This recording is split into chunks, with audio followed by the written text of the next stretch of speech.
जय श्री गणेश दोस्तों। हमारी आज की कहानी है एक चुटकी सिंदूर। अब शुरू करते हैं कहानी। चंबा जहां बचपन से मैं पला और बड़ा, क्योंकि मेरे पिता बैंक में थे और उनकी ट्रांसफर वाली जॉब थी। उन्हें चंबा इतना अधिक पसंद आ गया था कि उन्होंने वहीं पर जमीन खरीदा और वहीं सारी जिंदगी रह गए। चंबा में जब पापा गए थे तब मेरी उम्र मुश्किल से 10 से 11 साल रही होगी। चंबा पब्लिक स्कूल में मैं और मेरा भाई दोनों साथ में ही जाते थे। मेरे क्लास में कई लड़कियां भी पढ़ती थी, मगर उसकी आंखें हमेशा कुछ कहती थी। जबकि मैं बचपन के ही दायरे में था, फिर भी न जाने क्या कशिश थी उसकी आंखों में। मैं हमेशा ही खींचा सा चला जाता था। कभी वह स्कूल नहीं आती तो मैं उसके लिए नोट्स बनाया करता, उसे जाकर दिया करता था। खेल के समय भी मैं जाकर उसके साथ खेलने लगता तो मेरे टीचर्स आकर मुझे डांटने लगते, क्यों अनिमेष, तुम्हारे पास लड़के नहीं है क्या? लेकिन हमारी यह दोस्ती बरकरार रही, क्योंकि वह और उसके परिवार वाले हमारे घर में आना जाना करते थे। उसके पिताजी कॉलेज के प्रोफेसर थे। उसके 3 भाई बहन थे, वह सबसे छोटी थी, बहुत ही खुशमिजाज पुष्पा। जब भी मैं उसे बुलाया करता, वह मुस्कुराकर मुझे देखा करती थी, बिल्कुल ही नाम के अनुरूप। फूलों की तरह खूबसूरत थी, बड़ी बड़ी आंखें, काले घुंघराले बाल, चेहरे का गेहुआ रंग, बड़ी ही निश्चल मुस्कुराहट। न जाने कैसे वह मेरे दिल में उतरती चली गई। जैसे जैसे मैं जवानी के आगोश में बढ़ता गया, मेरे मन मस्तिष्क में पुष्पा बसती चली गई। मेरे मन में उसके अलावा कोई और थी ही नहीं। ना ही मैं कभी उसके बिना जीने की कल्पना भी कर सकता था। लेकिन चंबा एक बहुत ही छोटा शहर था, जहाँ प्रेम और प्यार किसी अपराध से कम नहीं था। इसलिए मेरे मन की बात मेरे मन में ही रह गई। धीरे धीरे हम दोनों बड़े होते चले गए। वह दूसरे शहर में जाकर कॉलेज करने लगी, क्योंकि चंबा में बहुत अच्छा कॉलेज नहीं था। मेरे पिता की हार्दिक इच्छा थी कि मैं डॉक्टर ही बनूं। उनकी इच्छा पूरी करने के लिए मैंने कई एंट्रेंस एग्जाम दिए और निकाल भी लिया। फिर मैं दिल्ली एम्स से मेडिकल पढ़ने लगा। मेरी इच्छा बिल्कुल भी चंबा जाने की नहीं होती थी, क्योंकि मुझे कहीं ना कहीं डर लगा रहता था कि पुष्पा की शादी किसी और से हो जाएगी और मैं इस सिचुएशन को फेस नहीं कर पाऊंगा। इसलिए मैंने धीरे धीरे वहां आना जाना ही कम कर दिया, पढ़ाई के नाम पर, फिर जॉब के नाम पर। बहुत दिनों बाद माँ ने बताया, पुष्पा की शादी तय हो गई है, उसके मम्मी पापा तुम्हें खोज रहे थे, तू छुट्टी लेकर आएगा क्या? क्या बात कर रही हो माँ? भला पुष्पा की शादी में मैं आकर क्या करूंगा? अपने भीगे हुए आंखों से मैंने माँ से कहा, माँ को क्या पता मैंने क्या खो दिया। मेरा मन टूट गया था। मैंने अपने आप को पढ़ाई में पूरी तरह से झोंक दिया। जब फाइनल राउंड में कैंपस में मेरा सिलेक्शन हो गया तो मुझे बड़ा ही अच्छा लगा। मैं मसूरी के एक अच्छे अस्पताल में सीनियर डॉक्टर के रूप में काम करने लगा था। माता पिता की उम्र भी हो रही थी।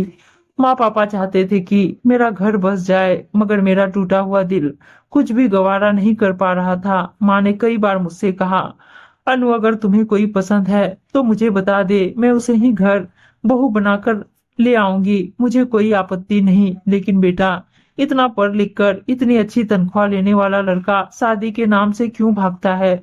क्या कमी है तुझमें, मुझे बता। माँ, कोई कमी नहीं है, मगर मैं शादी कर किसी लड़की के साथ अन्याय नहीं करना चाहता। कभी माँ को शक हो जाता, कहीं ऐसा तो नहीं कि तुझे किसी से प्यार था? मैं जवाब टाल दिया करता था। बहुत दिनों बाद दीपावली में माँ ने कहा, बेटा, कई बरस बीत गए हैं, एक अरसे से तुम त्योहार पे नहीं आए हो, तुम आओ इस बार। ठीक है माँ, समय हर जख्म का इलाज होता है। मैं भी सब कुछ भूलकर छुट्टी लेकर गांव चला गया।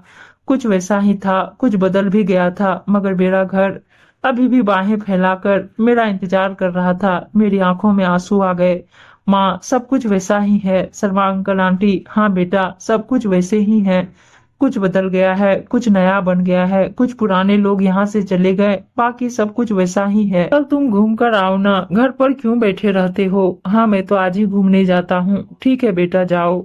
वही मंदिर था जहाँ जाकर मैं हर दिन जाकर घंटी बजाकर पूजा किया करता था।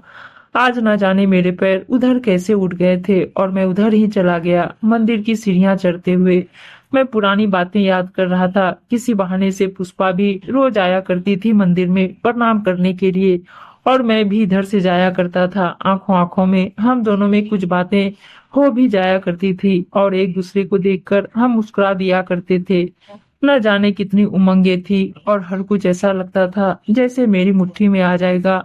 मगर आज हर कुछ फिसल गया है। पुष्पा तो अपने घर में मगन होगी, अपने बाल बच्चों के साथ खुश। कभी मुझे हिम्मत भी नहीं पड़ती पूछने की कि पुष्पा की शादी कहाँ हुई और किसके साथ हुई। तभी मेरी नजर सामने पड़ी, एक सफेद साड़ी पहनी हुई पतली दुबली सी लड़की पड़ गई। वह आंखें मैं कभी नहीं भूल सकता, यह तो पुष्पा है। अरे मगर यह सफेद साड़ी में कैसे? मेरा दिल धक से कर गया। पुष्पा, मेरे आवाज देने पर उसकी आंखों में आंसू आ गए। हाँ निमेश, बोलो। पुष्पा, मैं तो तुम्हें पहचान ही नहीं पाया, मगर मैंने तो तुम्हें पहचान ही लिया था। तुम्हें पहचानने में कितनी देर लग गई? उसने उल्हाना देते हुए कहा। मैं अवाक उसका चेहरा देखता रहा।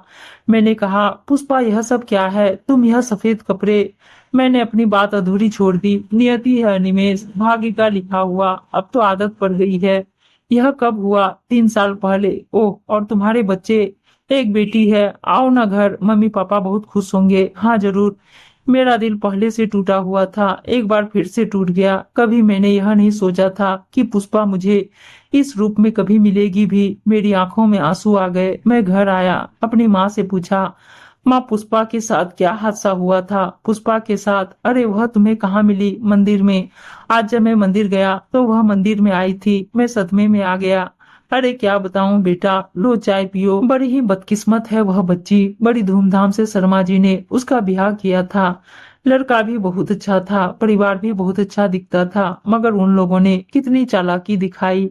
लड़के को दिल की बीमारी थी, उन लोगों ने छुपा दिया। उसे दिमाग में ट्यूमर था, उसे छुपा दिया, जबकि वह कैंसर बन चुका था। शादी के 3 साल भी नहीं हुए थे कि कैंसर अपनी असलियत में आने लगा और दिल की बीमारी के कारण उसका पति नहीं झेल पाया और उसकी मृत्यु हो गई। 1 साल की छोटी सी बच्ची उसकी गोद में थी। ससुराल वालों ने पति के मृत्यु के बाद ही अपने रंग बदल दिए। वह तो यहाँ आना ही नहीं चाहती थी। अपने बच्ची के साथ पूरी जिंदगी वहीं काटना चाहती थी, लेकिन उसके सास ससुर मिलकर उसे हरिद्वार विधवा आश्रम भेजने वाले थे। जब शर्मा जी को पता चला तो वह जाकर अपनी बेटी और नतनी दोनों को उठाकर ले आए। तब से बेचारी यहीं रह रही है, बड़ी दुखियारी है। अब शर्मा जी रिटायर कर गए हैं। भाई भाभी का बर्ताव बहुत अच्छा नहीं है। पुष्पा स्कूल में पढ़ाती है और किसी तरह से अपनी और अपनी बच्ची को पाल रही है। माँ, यह तो बहुत बुरा हुआ। हाँ बेटा, क्या करेगा, नियति है। भगवान की इच्छा के आगे किसकी चलती है। दूसरे दिन मैं उठकर शर्मा अंकल और आंटी के घर चला गया। वह दोनों मुझे देखकर ऐसे खुश हुए जैसे कि सगे माँ बाप हो। उन्होंने पुष्पा को आवाज देकर कहा, पुष्पा देखो कौन आया है। पुष्पा अंदर से दौड़ती हुई आई। अरे अनिमेष, तुम यहाँ। वह मुस्कुरा तो रही थी, लेकिन उसकी आंखों का सूनापन बरकरार थी। उसकी आंखों में अब वह उमंगे नहीं थी जो होनी चाहिए थी। भला भरी जवानी में बेचारी पुष्पा कैसे गमगीन हो गई। मैं सोचने लगा, जा बेटा, चाय बनाकर ले आ। शर्मा आंटी ने कहा, हाँ ठीक है। यह कहकर पुष्पा चाय बनाने के लिए चली गई। आंटी, अंकल, यह कैसे हुआ? पता नहीं बेटा, हमारी किस्मत खराब थी। आंटी रोने लगी। अब तो बड़ी चिंता होती है। तुम्हारे अंकल भी रिटायर कर गए हैं और हमारी जिंदगी का क्या ठिकाना, कल को क्या होगा। और अरुण अपना परिवार संभालेगा कि इसे संभालेगा? और इसके साथ एक बच्ची भी है, उसका क्या होगा? बड़ी चिंता लगी रहती है। आंटी, आपको चिंता करने की जरूरत नहीं है। मैंने कहा, बस एक चुटकी सिंदूर किसी की किस्मत बदल देती है, किसी की पहचान बदल देती है। मैं पुष्पा से शादी करूंगा। यह तुम क्या कह रहे हो? शर्मा आंटी घबराते हुए बोली। तुम्हारी मम्मी सुन लेंगी तो नाराज हो जाएंगी। क्यों आंटी, क्यों नाराज होंगी? किस किताब में ऐसा लिखा है कि किसी विधवा से शादी करना कोई अपराध है? मुझे अपने समाज को बदलना है या अपने आप को बदलना है, अपनी सोच को बदलना है। मैं अपनी माँ को मना लूंगा, आप चिंता मत कीजिए। शर्मा आंटी और अंकल दोनों की आंखों में आंसू आ गए। मैं घर आया, अपनी माँ से दृढ़ता से कहा, माँ आप चाहती हैं ना कि मेरा घर बस जाए? हाँ बेटा, माँ की आंखें चमक उठी। तूने लड़की पसंद कर लिया? हाँ माँ, मैंने लड़की पसंद कर लिया। कौन है वह? पुष्पा। पुष्पा? माँ एक बार हड़बड़ा गई। यह तू क्या कह रहा है? वह तो एक बच्ची की माँ है। तो क्या हुआ माँ? हमारा यह समाज कितना रूढ़िवादी है, कितना संकुचित सोच है। एक चुटकी सिंदूर एक लड़की का भाग्य बदल देता है। अगर उसकी माथे पर सिंदूर नहीं है तो वह बेचारी हो जाती है, ना घर की रहती है ना घाट की। माँ, मुझे इस सोच को बदलना है मुझे पुष्पा से ही शादी करनी है। मैं उसे ऐसे घुटकर मरते हुए नहीं देख सकता। मुझे अपनी माँ को थोड़ा समझाना पड़ा। मम्मी पापा को भी पता था पुष्पा एक बहुत ही सुलझी हुई, अच्छी, संस्कारी और घरेलू लड़की है और उसका घर बस जाए तो उससे अच्छी बात और क्या हो सकती है। माँ पापा दोनों ने हाथों में शगुन के लिफाफे और मिठाई के डिब्बे लेकर जाकर शादी पक्की कर आए। बहुत ही सादगी के साथ मंदिर में फेरे लेने के बाद मैंने पुष्पा की मांग में सिंदूर भर दिया। अब वह मेरी थी हमेशा के लिए। यह सिंदूर एक पहचान है मेरी, एक ढाल जो मैं हूँ अपनी पत्नी के साथ। उम्मीद है दोस्तों कहानी अच्छी लगी होगी और अच्छी अच्छी कहानियां सुनने के लिए चैनल को सब्सक्राइब और वीडियो को लाइक शेयर जरूर कर दीजिएगा। धन्यवाद दोस्तों।